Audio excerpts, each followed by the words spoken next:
in this is just bonded behavior 1. So is there a way that we can make this more realistic for what we're trying to do? Yeah, excellent. So the first thing I think is to understand what bonded behavior means. So what's happening with the CAD file is it's meshing each of these components into like a grid pattern that has all these different elements, and all those elements act as like calculation points for the finite element solver to kind of break down the large geometry into very small chunks and perform force equilibrium calculations on each of those small elements. Okay, so the bonded behavior, what that's doing is you have a pin that's a totally different body in the CAD file from the green arm and from the purple arm. And there's nodes which represent like the corner of all these elements. There's these nodes. That bonded behavior just means that you're tying the nodes of the pin directly to the nodes that are adjacent to it in the green and in the pink. So whatever the pin does is exactly what the green and the pink are doing, as if they were one component. So it's a different material property, but they can't come into contact and they can't come out of contact. So if you like go to the floor, maybe that's a better example. Like the floor of the, yeah. So as you, like if you scroll around and you select a surface that's going to be in contact with the ground, if you load, there you go. If you load the chair down, technically that whole surface is not in contact with the ground in reality. It might bend a little bit. It might, the tips of it might lift up. But what this is forcing this type of bonded behavior contact, it's saying this entire surface is tied to the ground and it isn't allowed to bend. It isn't allowed to tip. It isn't allowed to do anything. So it's technically tied to whatever it's touching. So that is in and of itself like over constraining what's really happening.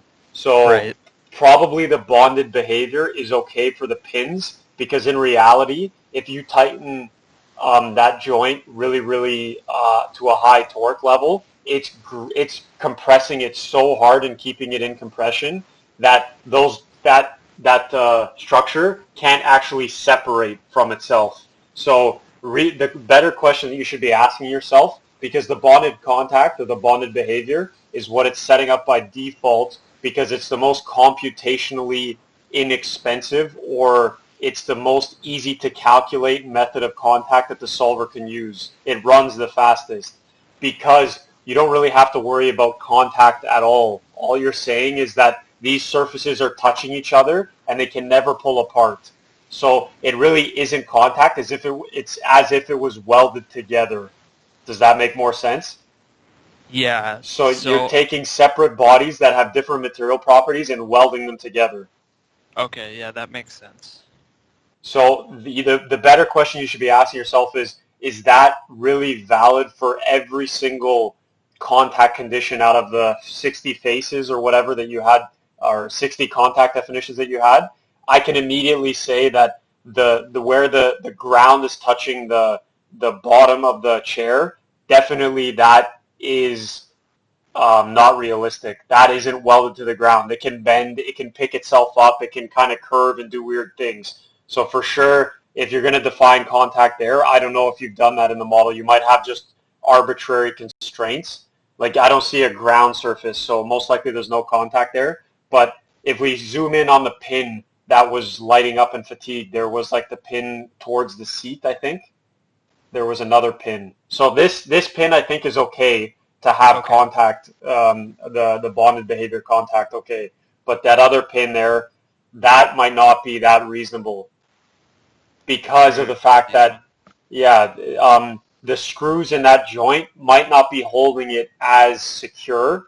And the other thing is this joint is a lot less stiff, so it might want to rotate and bend a lot more than the one that's connecting the three members that we were just looking at before. So now we need to step through the available contact options and see which one suits, like what other options are there, and see which one suits it the best. So when you go to the drop-down menu, if you click Create New, like there's nothing by default, but here is where you can select all the different ones. So Bonded, Oh, frictional, frictionless, no separation, rough. So frictional is most likely your other general purpose contact of what you want to do. No separation is kind of like bonded, but slightly different. No separation means you can compress into each other, but you can't pull away from each other. Bonded means no matter what, they're not moving relative to each other, so it's kind of like welded. Frictionless okay. means like ice, like a puck on ice. It's not technically frictionless, but it's you're not defining the friction forces, so it can move in plane. And rough adds kind of more friction, artificially adds friction to the surface to make it simulate like a rough profile. So frictional is probably what you want to do for that. Okay. So maybe not for this joint here, but frictional for the bottom faces of the chair. Because right now the Right. bottom faces of the chair, if you look at the deformed shape, the bottom faces are totally flat, like they're not deforming at all, Yeah. which may or may not be true. Um, but Okay. I wouldn't really worry about that because we know that the chair isn't failing there. What you have to fix is whatever is happening at the pin. So it might be worthwhile to play with frictional Sure. contact definition there, and this kind of applies to what Johnson's doing with the bike frame too, right? Like I'm trying to think. He doesn't have as many joints like that, but let's say the seat post. Okay, the way that the seat post is interfacing with the frame, you probably don't even have that modeled yet. That's might be a bad example. But all of the joints in his structure, they're technically welded. So you could have all separate bodies and then define that bonded contact condition between them if that's what you wanted to do. The other thing you could do is model them as one body in its entirety, which is what we did for the chair originally. We only looked at the one leg. We didn't actually model any different components because we were just saying, okay, the leg is one monolithic, continuous piece of wood. Now you have all these different components, and you're just bonding them together with pseudo welds type thing. Sorry, I'm talking a lot here. Do you have any comments or ideas of maybe other places you can try the other types of contact here? Like just see if you click on the frictional one, it'll give you some ideas as to what parameters you need to define. So like here you need to define an interface gap. So what that means is as the surfaces come closer together, they're slowly touching. There's no such thing as kind of in reality, as you put a sheet of paper on the table, the pressure that's exerted on the table, it's like slowly coming into contact before it's line on line. Like in CAD, in the perfect world of the CAD geometry, in order for the surfaces to be touching, they have to be perfectly on top of one another, which in reality, that never actually happens because there's no such thing as a perfectly smooth surface. So this gap adjustment here is saying, okay, what's happening when the surfaces come close to each other? So I don't know what your pin diameter is relative to the hole diameter for all of your joints. Are they identical to one another, or are they very, very close to one another? That's the first question I would ask. Yeah, so I believe so I had to add holes in the pieces that didn't have holes. Originally, the chair had holes in the part of the chair, like the first part that the screw would go in. Um, Yep. so I don't think those are actually identical. I think those are very close because those were modeled by the previous co-op student that did the model. I believe when it goes into the holes that I created, I think those are identical in diameter. Okay, so that's a distinction that you kind of have to wrap your head around because it may or may not make a difference if you use the frictional contact or the bonded contact when the chair is in the the state that it's in right now, like perfect CAD world. Before you deform it, all of the pin joints are perfectly symmetric and coaxial with the holes that you have put. Okay, and all of the members are in perfect symmetry with one another and there's no deformation. As soon as you apply load to it and this joint starts to deform and move, now all of a sudden the pin and the member are slightly misaligned. So that fact that you said that the hole is identical to what the pin is no longer true because the pin may have deformed. The pin is stiffer than the arms because the pin is made of steel. I think you said that you just put a mild steel for the pin and the arms are wood. But that's where, especially for the joints that are going to undergo a lot of bending, it might make sense to do the frictional contact here because it doesn't artificially make that joint really, really stiff as if it can't deform. Because when you do what you're saying and you make a bonded constraint, it's effectively just welding those two things together. It's not pinning them together, so to speak. Right. So definitely the joints that are allowed to rotate, I think you need to identify like the one at the top of the arm, between the backrest and the arm, and anything else that should be able to rotate, that I think definitely you shouldn't have the bonded constraint. Everything else, probably the bonded is fine, because like the pin at the bottom of the chair where the back of the foot is, like that really isn't under a lot of stress, and it's not really doing very much to the system.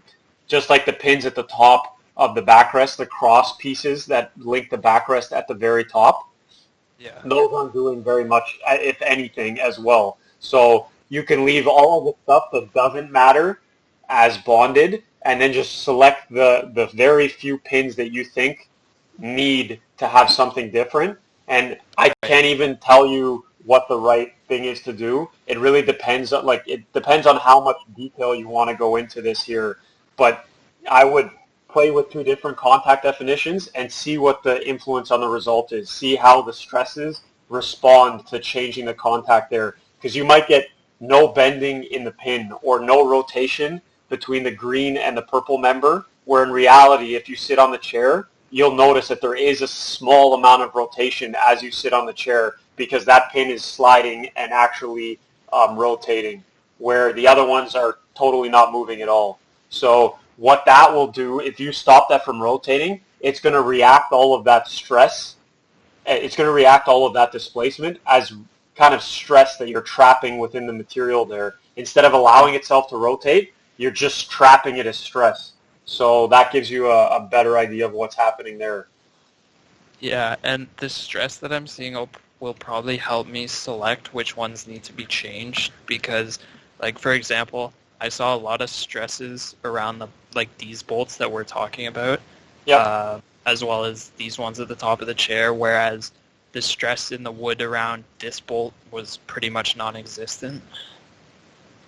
Yeah, so I think identifying all the pins that have a high stress gradient is the better way to look at it. So when it doesn't matter if the absolute value of the stress is very high, it matters if the stress change in that joint is very steep. So sorry, that's kind of what I meant. It was like I could see basically the chair around this was like on the lower end, and then kind of radiating outside of the joint was like green, yellow, red. Perfect. Okay, like very close to it. Yeah. Okay. So that covers the frictional one. The frictionless is effectively the same thing with no friction coefficient, or just the friction coefficient set to 0.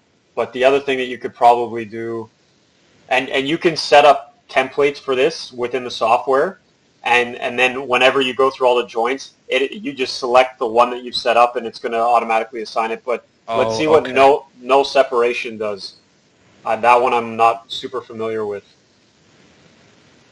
So I think this just effectively allows things to come in. They can penetrate each other, but they can't move away from each other. So I'm trying to think of a situation where that would be physical, but in this case, no separation doesn't really do anything useful. That means, no separation means you can slide on the surface, but you can't pull away from the surface. So it's almost like a magnet is holding it to the surface. So like if you had a sheet of paper on a table, there's contact there. It's allowed to slide, but it can't separate from the surface because gravity's pulling it down, and the paper itself is holding it from penetrating the table. but it's different from bonded because bonded would hold the paper in the exact same location. It wouldn't allow it to move. Okay, yeah. So for one of the conditions is like this face to this face between the connecting pieces of the chair, and I believe they're bonded as of now. So would it make sense to have these as no separation? Because I don't Yep. know if this is what you were talking about, but you had Yep. them rotating.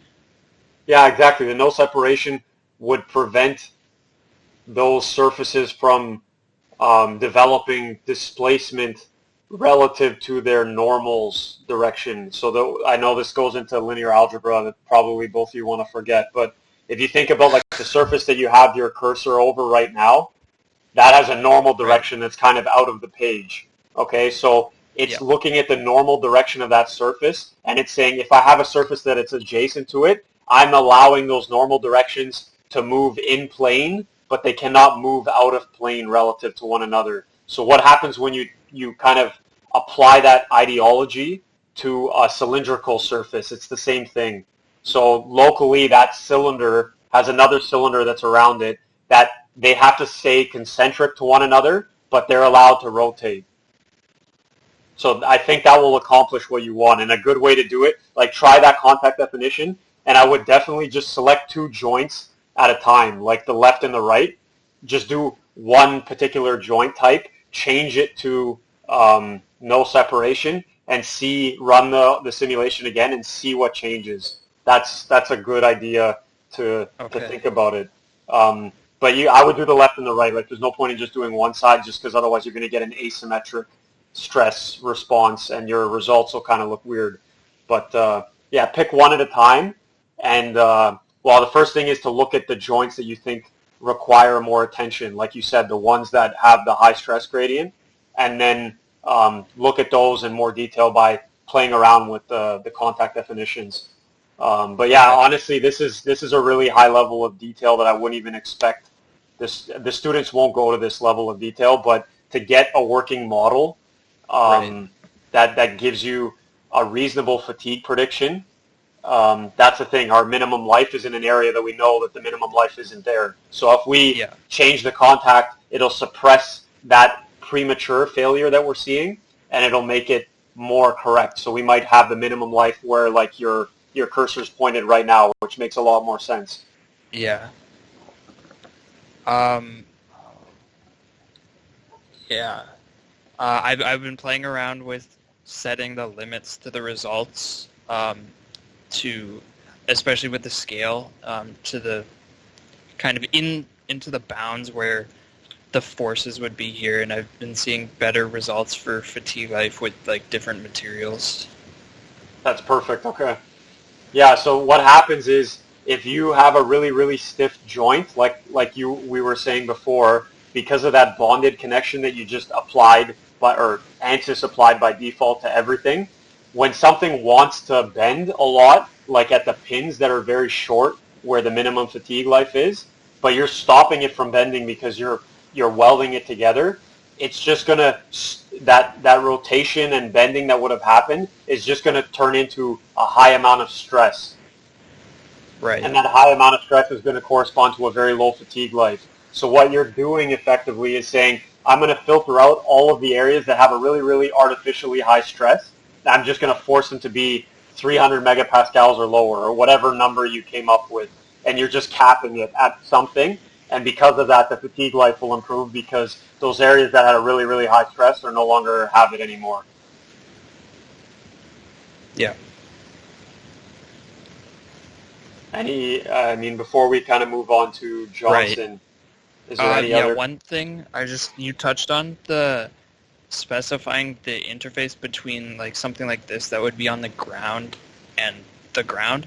Um, I don't have that right now. What I've been doing is when you have to specify the supports in physics along with the forces, I've been selecting this as a support because that's what I kind of saw in like the ANSYS tutorial that was using, I think it was using, I forget what the geometry was, but is that, like if I specify that this is a support, will that do what you were saying, where everything is basically perfectly on the ground and not allowed to move? Exactly. That's going to do exactly what you just said. If you bring up, I don't know if you still have your PowerPoint with the stress distribution. What'll happen when you select that whole member as a support is the whole bottom of it will be blue. If you look at the stresses, the whole bottom of the leg is kind of blue Right. because you're forcing it to not move. And what in reality is happening is when you sit on the chair, the front of the leg is kind of having more stress. And you can kind of see it happening there. It is bending a little bit, but it's only localizing that stress to the point where it comes into contact with that support. And then you can see that triangulation from the bottom surface to the top surface. It's at like a 45-degree angle, that stress. So, and the back of the chair has like zero stress, which isn't Yeah. true. So, I mean, there is some compressive stress there because the whole thing is in bending. So that will prevent these bottom legs from being totally blue. If, Okay. to be honest, does it have an effect on the rest of the chair? Not so much. But if we start seeing failures in the legs of the chair, right at the bottom, then maybe it makes sense to use the contact definition for and just make like a square surface that goes underneath the chair that you can actually have with friction, or this no separation condition is probably actually no separation. Friction is the best one that I would use there because you want to allow those members to bend. And if you think about sitting on the chair, they might bow so that you only have the front and the back kind of in contact, and the middle might be slightly higher, kind of like a Right. skateboard. It's cambered in the middle, or a snowboard. It's cambered in the middle, but your contact patches where your 2 feet are on the outside, and it's touching the snow there, but in the middle it's above the snow type thing. Yeah, that makes sense. But is that important for immediately right now? Probably not. I don't think Okay. so, because that's not going to shift the failure location to be Right. somewhere different. But changing the pin constraint that you have at that pin that we have the minimum life at, that will definitely fix the failure location. Okay. One quick thing before I stop sharing. Could you just show me how to? Oh, this isn't evaluated. But could you show me how to select like see the value of stress or displacement or anything at a certain point in the chair? Like Sure. uh, this You might have to thing. bear with me while I fumble through the buttons because I'm using a Sure. different version Yeah. of AIM, but there is a way to 100% do it. Okay. Yeah. Like it's just We'll do it right evaluated now. now. But say if I wanted to know the point, like right here. Yep. Okay. Let's look at that. So there should be a way to overlay the mesh instead of just looking at the body. I'll show you that once it's done computing. That's the other thing that you're going to pay a penalty as soon as you start making the contact definitions more complex, because when things are welded together, it's not really contact. All you're saying is these two things are made of different materials and they exist as different bodies, but it's not really contact, so to speak. It's just tied together with an artificial weld, so it runs pretty Right. quickly. When you start adding real contact, your run time is going to start going up and up and up, and it might take like 2-3 hours to do a run. So this is Oh. Okay. in reality, this is the way that they do real simulations. Like when you do this professionally, they start with a model that's more simple to get the rough idea, because you're iterating on, okay, what happens with this when we change the material, what happens with this when we change the loading, and we can get quick analysis results like that. And then you Right. say, okay, now I have my boundary conditions kind of set up correctly. I have the material set up correctly. All the model is working. Now let's make it more accurate by adding all this extra complexity with the contact, and let's do an hour-long simulation run. Okay. Okay, can I request control here?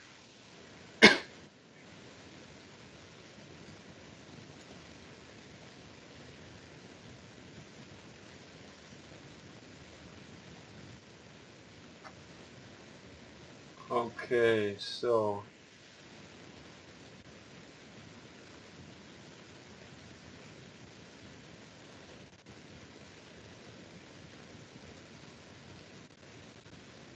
So I think calculated value here.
Yeah, apologies. This might Oh, no problem. this might take a little bit of time because I haven't done this in this version of the software before. Yeah.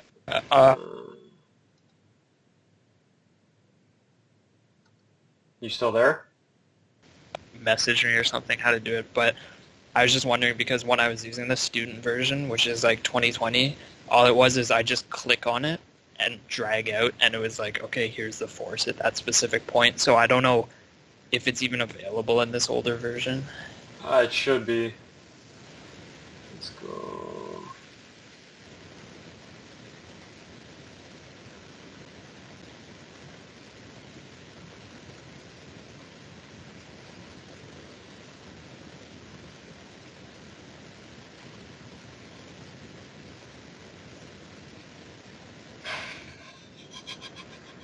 Yeah, I think you do it with a selection set, but maybe if you can send me like you did before, if you can just attach it to the email, even if that worked, or however you did it before. If you send me the model that I can open up, then because now you have access to your remote desktop, you can actually close the file and save it properly. Send me the files, and Right. I'll just show you how to do it. But I think you do it with the selection set in this version of the software. Okay. Yeah, I can look into that. Thanks. Okay, no problem. I will stop control. Johnson, you're up next. Sure, I guess I gotta log into the remote desktop, and I Oh, apologize for any background noise you might hear. I'm in the clinic right now, but yeah, I'll No try to worries. log Guys, I just want to say, like, this is super powerful. The fact that you know what you have right now, if you're interested in this type of stuff, there's jobs that you can get. I mean, you're already bypassing kind of the CAD design, and you're doing structural analysis with an iteration loop, kind of modifying CAD design or intelligently thinking about the CAD design. Like, you were starting with a model that didn't have the pin connections. Then you try and analyze it, and you say, okay, well, this is bogus. We need to refine the CAD model to include that because it's important for what we're doing. There's a lot of CAD designers that don't even have that type of thought. Like, they don't even go to that level, really. So for co-op jobs, if you're interested in this type of stuff, you're definitely on the right track, and your capability level seems to be way above average. So good job thus far. thank you. in. Speaking Yeah, of I that, don't want to. I don't want to always pat you guys on the back, but it's impressive what you've done thus far. yeah, thank you. Yeah, speaking of that topic, I find it surprising that I guess FEA isn't really taught in like I guess mechanical courses. Like I would think that's sort of like an essential skill to have as a mechanical engineer, especially. Yeah, I agree, and I mean I have background from co-op and professional experience in this, and that's why I'm kind of making these comments. But the part of the reason is, and maybe you guys both can appreciate this right now. what you're looking at is kind of the practical application of this in this prepackaged software that you're using, but you're not really diving into, outside of what we were talking about, the contact definitions here, you're not really diving into the governing equations behind what's happening. So because of that, they don't really teach you outside of using CAD. CAD is a tool, right? FEA is used as a tool, but the context what they teach it in, at least at Waterloo, is from an academic perspective, like the equations that go into solving the stiffness matrix and the nonlinear contact and all these other things that you're looking at. So it's not really targeted towards a specific software. The grad course that I teach, we look at exactly what you're doing right now, and the students do the same thing.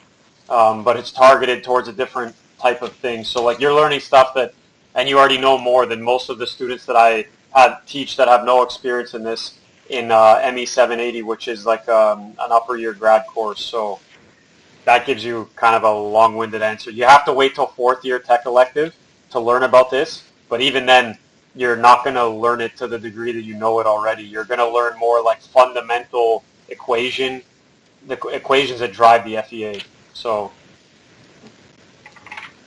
I see. as far as I know, I'm the only one that's teaching a course on like practical applications of FEA. So, if you're more interested in it, I can definitely provide you with like the course syllabus, and you can look at it in upper year courses. Like I had one fourth year student take it. He wasn't the strongest student, so it was he struggled in it. But given your background, like you guys will be good at it. You'll definitely do well. So, anyways, how's the connection to the remote desktop working? Okay, I think I got it set up, so I'll share my screen now.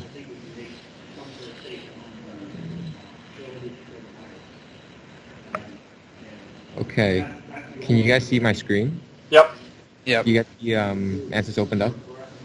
Yep, we can see it. All right, so yeah, I want to figure out how I can set this support so then it can rotate. I know, Andrew, you said that you should be able to set like a hinge support there, but when I look at the options, I only see fixed and frictionless. I figured that maybe I had to go with user specified. So I tried to emulate that essentially by fixing the X and Y translations, but allowing it to rotate around the Z axis. But whenever I try to solve it, doing it that way, then it gives me an error. And I'm guessing it's because the support's not properly defined. Yep, so if you go back to those three drop-down menus that you had, those are all translations, not rotations. So like click, hover down a little bit with your mouse. It's the arrow above translation X where it says degrees of freedom. Okay, the arrow to the left, up, up, up, up, that one. Here? Yeah, what happens when you click that? Okay, sorry.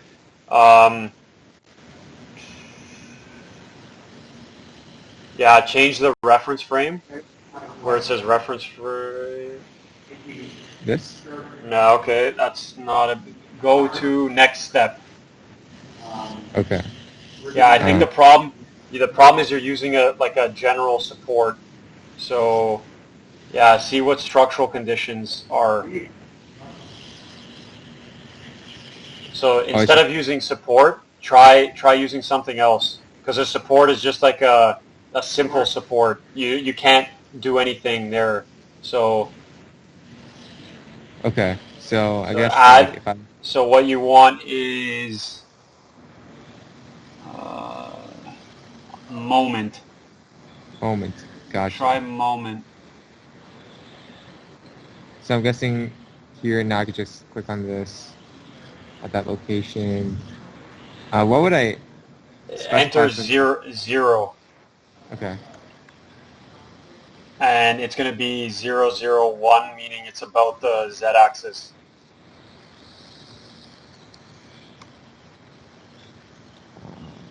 So 0 means you're not adding any additional torque there, so it's free to rotate. Okay. Oh, it says enter a non-zero value or an expression in any components. So it won't let you enter in 0. Yeah.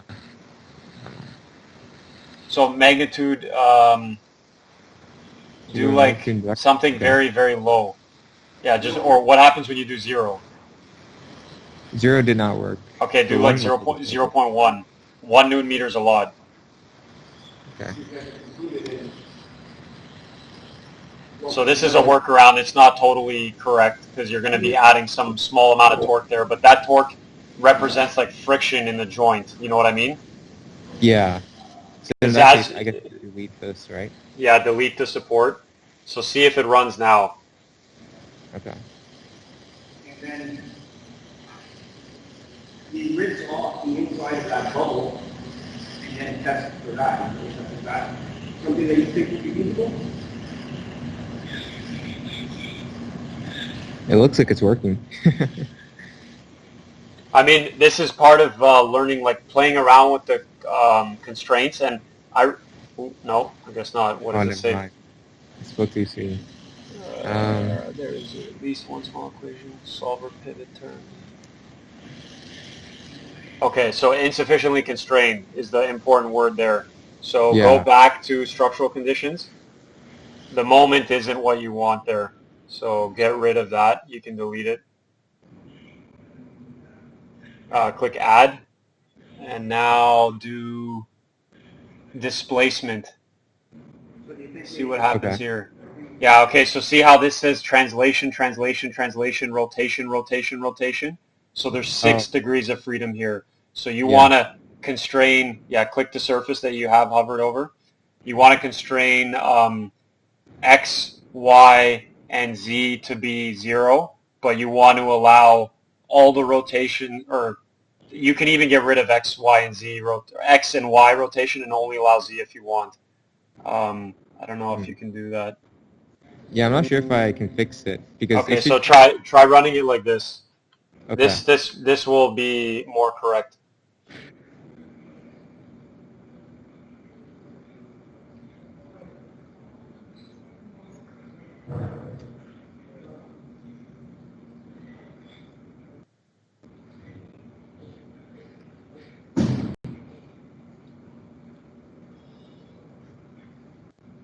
Yeah, every software package will have slightly different like names for so it looked like that worked, but it'll have different naming for each of these types of constraints. But the most important thing is you want to like mimic what's happening in reality and choose the constraint that allows you to achieve the degrees of freedom that you need. Yeah, there you go. You get a nice pretty picture. And the areas, so you might want to magnify the displacement. And I think both of you know how to do that now. So if you go to appearance on the left, click left, left, left. Yeah, that one. I think you can, displacement mag. Sorry, up. Oh yeah, that would where be it says variable. in the graphics from what I remember. So it's over here if this is what you're talking about. Yeah, so there you go. So go custom. Okay. And go like maybe 100. That'll magnify the displacement by 100. Okay. So now when you click play,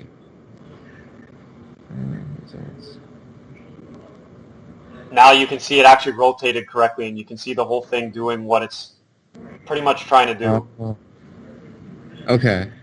But I guess I'm a bit confused now because with the graphics control, if I set it to actual, shouldn't it still rotate like an amount like equivalent to this? Because with the actual testing machine, then this bell crank should be rotating. Amazing question. So because you're supplying the reaction force, you're effectively assuming that the system is locked together and it can't rotate because you're applying the equivalent force in the other direction that the load application is. You understand what I'm trying to say? So this system, in reality, you're going to have like an air cylinder hooked up that's actually going to be inputting force. So these forces are going to be pressing against the air cylinder, and the air cylinder is just going to cause the thing to rotate. Okay? What's a better way of explaining it? Yeah, you're assuming that everything is locked and you're applying the forces on both sides. That's why it's doing what it's doing. So this is as if you're sitting on the your local reference frame is looking at as if you're sitting on the pin that's blue. You see the pin surface there? That's where you're measuring all the displacements relative to. Okay, so things are deforming around you, but the translation and rotation in reality, you're not worried about that because this is like a static analysis. If you wanted to do a dynamic analysis that shows inertia and all these other things as the thing is rotating, that's something different. So, yeah, I don't really have a eloquent way of explaining it for you, but this is correct. It's just a different way of thinking about it. Kind of like imagine if you had a hockey stick and you're taking a slap shot. Okay, in reality, the slap shot is like a sweeping motion of the hockey stick. But what you're doing when you simulate the hockey stick slap shot is freeze framing the moment in time at which the stick contacts the puck, and you're saying, I'm holding it at where my hands are. The puck is inputting a force at where the puck is. Okay, so I'm not looking at the whole movement. I'm just freeze framing it in that one instance of time, and I'm saying these are the forces being applied at that very moment. So that's what's happening here.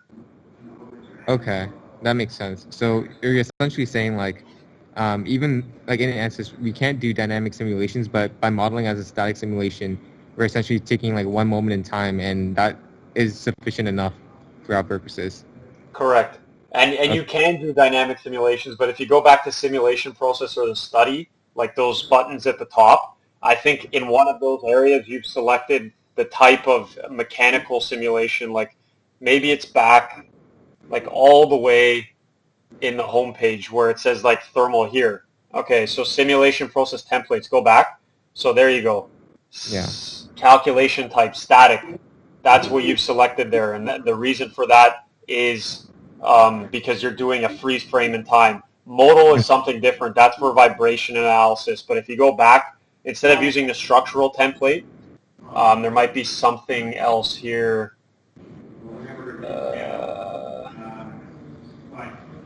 I would imagine. Yeah, go back to structural actually. We'll see if there's any. Virus would be on the walls. It's possible with this bell crank, or sorry, with the workbench. You're right. It's only static that you can do. Mm-hmm. But anyways, we're not concerned with the dynamic simulation of this because you're assuming worst case scenario. In reality, as it's rotating, the forces are going to go up and down as the actuator pushes and releases and pushes and releases. Okay, you are intentionally selecting the highest amount of force that can be put into the system, and you're analyzing the component underneath that very critical worst case scenario. That's what you're doing here. So that's partially why it's working. Okay, so then, speaking of that, like as the actuator extends and applies forces to this end, right? Then this bell crank is going to continue to rotate clockwise. So then that basically means the application of force is essentially changing. Yep. With the bell crank. Is that not important to, I guess, simulate? Like, do we kind of just assume where the worst case scenario would be, and where that angle would be, and then we just do a static simulation? Is that the way to go about it? Excellent question. So what you can do is assume, just to start off to make it simple, is 100% of the force at 90-degree angle, is that worse than 80% of the force at a 45-degree angle? So you got to ask yourself, like, as the thing rotates, you're going to have different force vectors, and it's going to basically bend it slightly differently. So pick a few different configurations. Say, I'm going to do it at max force, I'm going to do it at max rotation, and I'm going to do it at min rotation. Those are kind of three different scenarios that might be good to look at because it hopefully will capture everything in between, so to speak. In reality, it's more complicated than that, but for what you're doing, that's totally okay. Okay, I see. So then if we do it at all those different angles, it's kind of like we're interpolating the middle angles to be less, I suppose, or within that range. Exactly, exactly. But you might look at like the force actuator. It might have the property of the actual force actuator might be that it's pushing the highest amount of force is at the longest amount of actuator length, which corresponds to the highest amount of rotation of the bell crank. So, like if you think about sitting on the chair, in order to pull the chair down the most amount of displacement, most likely that will require the most amount of force, because the peak displacement occurs when the peak force is actually being pulled on. But when you incorporate the bell crank here, it may depend a little bit. But if we were pulling directly down on the chair, you wouldn't have that problem, because you know that the peak displacement corresponds with the peak force. Now you kind of have to draw a free body diagram and say, okay, does the peak displacement correspond with the peak force? Mm-hmm. Yeah, that makes sense. So how do we go about figuring out what the peak displacement of the machine would be? Because like in at least the SolidWorks assembly, the previous co-ops didn't constrain the rotation of the different parts. So I'm not exactly sure where like the maximum would be. So we did a experiment with the LED lights on the side of the chair, and I think the displacement of the backrest of the chair was like 4 millimeters. Okay, so from from Matthew's simulation, you can basically say, all right, how far off is my displacement in my scenario that I'm simulating here? And then can I measure the displacement where I'm attaching this actuator or whatever linkage connects the bell crank to the chair? So on the seat of the chair, you're going to have some rod that connects one side of this bell crank to the chair, correct? Mm-hmm. So Yeah. that location, what is the displacement at that location? It might be 2.5 millimeters. It's not going to be 4. It might be a little bit less. So then you're going to have to say, okay, well, we know what the force is there, and it's going to correspond to about 2.5 millimeters of displacement. You don't really care about the displacement, because you're just going to say, all right, I'm going to apply the force to this bell crank, and I'm going to constrain the bell crank on the other side as if it was locked in place, which is effectively what's happening when you're at peak displacement. When you sit on the chair, and imagine if you freeze frame the peak of the fatigue cycle, where you're sitting on the chair, at the very peak, the chair isn't moving. For that very split instance of time, you're changing directions from going from peak displacement to starting to return back to zero load. Okay? Mm-hmm. It's almost like you're sitting down on the chair, you pause there for a little bit, and then you pick back up. We're just trying to accelerate that with the oscillating forces that we're going to apply with this actuator. That's all. Hopefully Okay. that makes a little more sense. Yeah, I think that makes sense. Okay, so I'll go about this bell crank simulation by trying to model the different angles then, and trying to figure out what those angles would be based on the displacement. Perfect. Okay, sounds good. Go to your results, Okay. and I guess wherever the equivalent stress was, yeah, on the contour plots, look at that one. So here you can see, because you have a cut away to clear the clevis, whatever hinge, like see how you have those recessed areas there that are cut away for clearance, I'm guessing, to whatever this interface is with. You have slightly higher stresses in that region compared to all the other blue areas, and that's because of the fact that you have less material there. Okay. Also on the top side, you have like a sharp angle where the diagonal surface meets the ears on either end, like, yeah, right there. So that makes sense. Like, you're pointing exactly where kind of there's a small stress accumulation. It's not terrible, but maybe you should put a radius there to improve that. The other thing that you can do is put lightning holes where the areas are blue within the component. So wherever it's kind of blue, maybe just put a through hole right through or you put some cutouts to actually make the structure a little lighter and easier to make, or cheaper to make. In reality, they want it just to be as simple as possible, so the lightning holes don't make a lot of sense, because they're just going to want to cut it out and do as minimal cutting as they can. But you could put a lightning hole where that blue area is, just to the left. Yeah, and there. And you could do the same thing, because the whole thing looks symmetric, which is what you would expect on the bottom side too. Mm-hmm. So that's an opportunity that you can do there. But you can see the stress here. The maximum stress is 9 times 10 to the 7 pascals. Okay, so that's 90 megapascals. So if you're making this out of aluminum, okay, the strength of aluminum is really, like, it's high compared to that. It might be like 300 megapascals. Okay, so you're not even really close to yielding the material, yeah. And the other thing is, in the areas, your scaling here is logarithmic. So notice how it starts to go, change your scaling to linear. And the reason they make it logarithmic is if you look at linear, everything will look blue, except that one little area there. So once again, that's where you're constraining it. So you might want to ignore that area. But everything else is pretty much blue. So there's not a lot that you need to worry about here. The stress is like well below 1 megapascal. It's really, really low. So the whole thing is kind of over-designed. But when you put it to logarithmic scale, then it amplifies everything. And you can see, okay, well, like this is what I would do. Go back to a linear scale and set the range to be 1 megapascal max. Well, where would I set that range? I think Matthew could maybe chime in. Under the variable range, you see how it says local? Just change that to user defined, and then you can specify your maximum and minimum. Oh, so okay. Minimum make 0. Okay.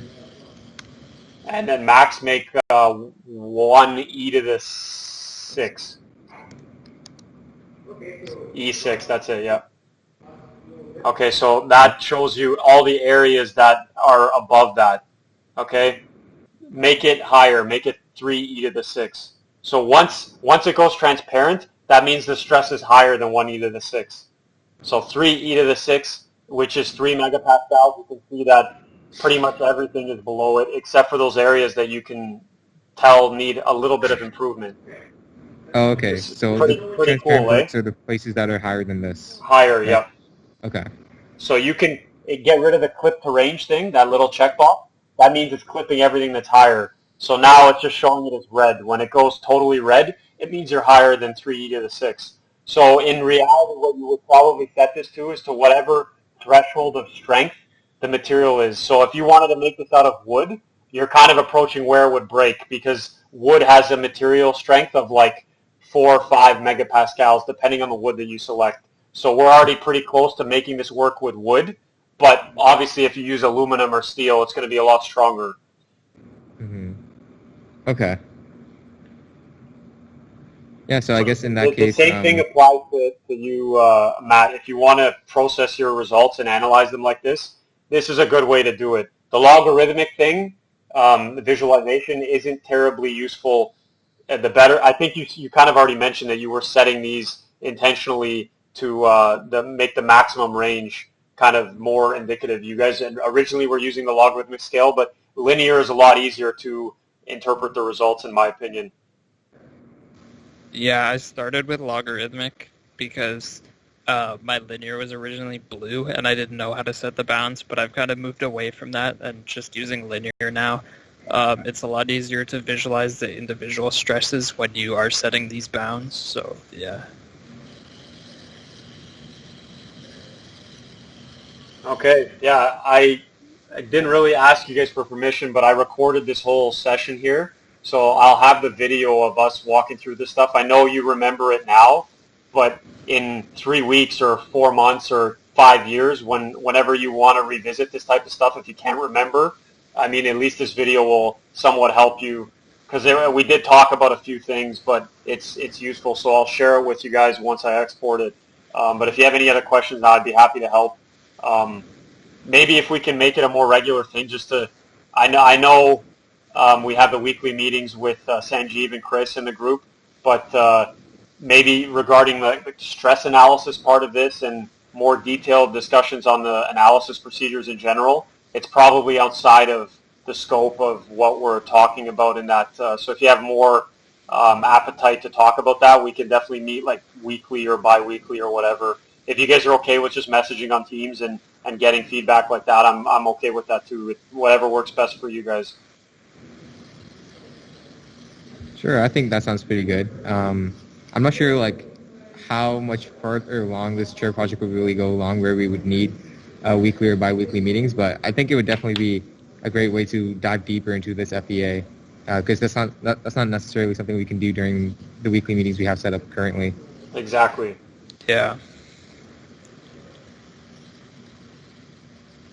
So what this is showing me here, like pause it right at the peak if you can. Peak? Yeah, Okay. keep going. Okay, so if you just hover your mouse around the top attachment point, Okay. Let's pull over. so, Or is go up. Yeah, there. So where the red is, you can see kind of a load path joining the red with that little green. If you start scrolling down, like just start moving your mouse down, it's trying to connect through that green pathway to the middle attachment point, which is where it's rotating. So it's kind of triangulating itself from the top attachment point to the middle rotational point all the way to the other attachment point through that green pathway. And where the blue is, it's kind of areas where there's no load happening. So along the edges, you can see that there's some load there. It's connecting through the green. And then where the blue is, you could kind of get rid of that material because it's not really doing very much. The same thing goes for the through thickness direction. If you start to rotate it, yeah.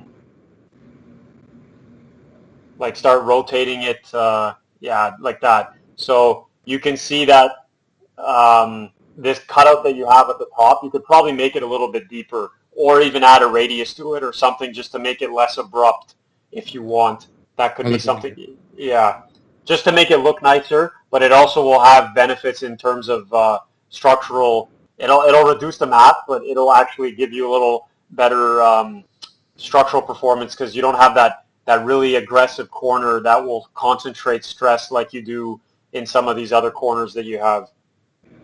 Mm-hmm. So the fillets will help. Most likely in reality when they machine it, they're not going to put the fillets in. So you're going to have a simplified part just so that they can machine it quickly. Because if it adds that extra material, it's not going to hurt it. Mm-hmm.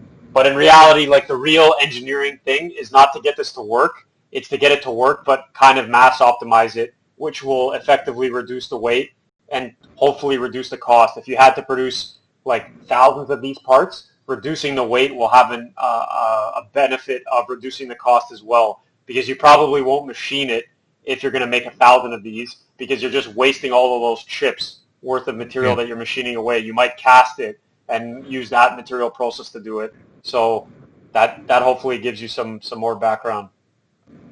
Okay, so then if I wanted to optimize this for weight, you're suggesting to pretty much shave away any material that's along the blue regions, right?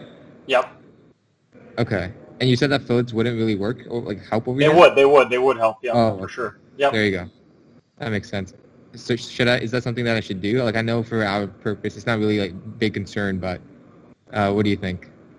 It really depends. If I'm not the one that's your direct supervisor, so it depends on what Sanjeev wants. But I think, yeah, it'll make it look nicer. The reason I said when they go to machine it, they probably won't incorporate all of those fillets because it might be more complicated. But they may do it. That's the only reason why I would say exclude them. But it definitely will make it better. And it's also, you don't want any sharp edges just because you don't want to cut your hand. If you're like adjusting something or whatever, making all the edges kind of smooth would help prevent cuts and things getting tangled and stuff like that too. Mm-hmm. Okay, that makes sense. Yeah, I'm not sure how the machining's gonna go. Like I think this might be something that I manually have to machine myself. Okay, yeah, in that case, you're going to have a drawing that you're going to make or a CAD file, and then you're just going to do whatever's practical, whatever you can physically machine yourself, which even the way that it is right now, that's not the easiest part to do. That'll be a few days of work just to make that. Oh yeah, I can see that being the case. Probably spending a lot of time with the mill on this piece. Yeah, if you had experience already on the mill, it would take a couple days. If you're learning the process, yeah, it's going to take a while, but it's a good thing to learn for sure. Mm-hmm. Okay, yeah, that pretty much sums up all the questions I had. I'll put if you just Google like the rear suspension on a downhill mountain bike, downhill,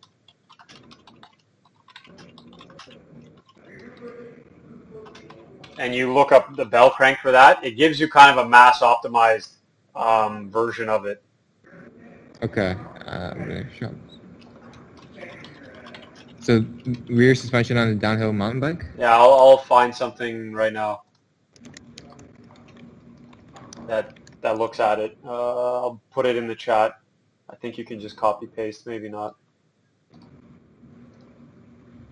this will give you a good idea of kind of what a mass optimized version looks like. I wouldn't recommend to copy stuff like this. It's better to take some design ideas from it, but you'll get the idea. And you can tell there's one of these that will have a bearing in it, so it'll show you the part that's rotating. Upload from my computer. Okay, so there should be two images now in the chat coming up, hopefully. Oh, I see it.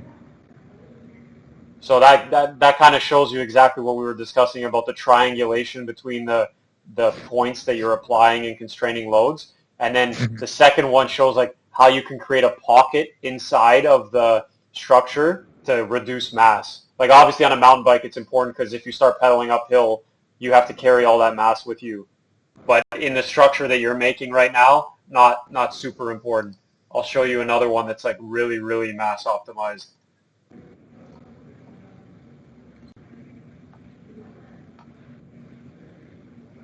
This one is a lot fancier. Oh man, machining those by hand must be a nightmare. Yeah, these definitely aren't done by hand. But it gives you an idea of like how far you can take it.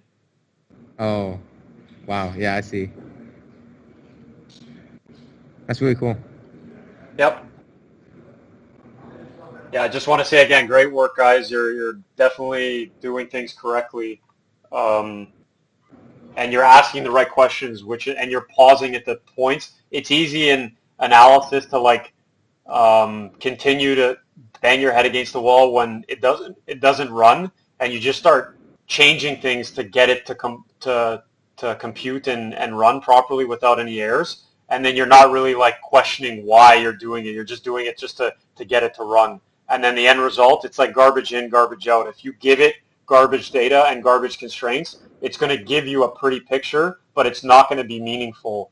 So it's going to give you nice stress results that look cool, but if it's not accurate, then how useful is it, right? You're going to start making decisions like, oh, we need to cut out material here, but that's the total wrong thing that you should be doing because it'll just fail in fatigue or it'll fail just due to exceeding the yield stress of the material or something like that.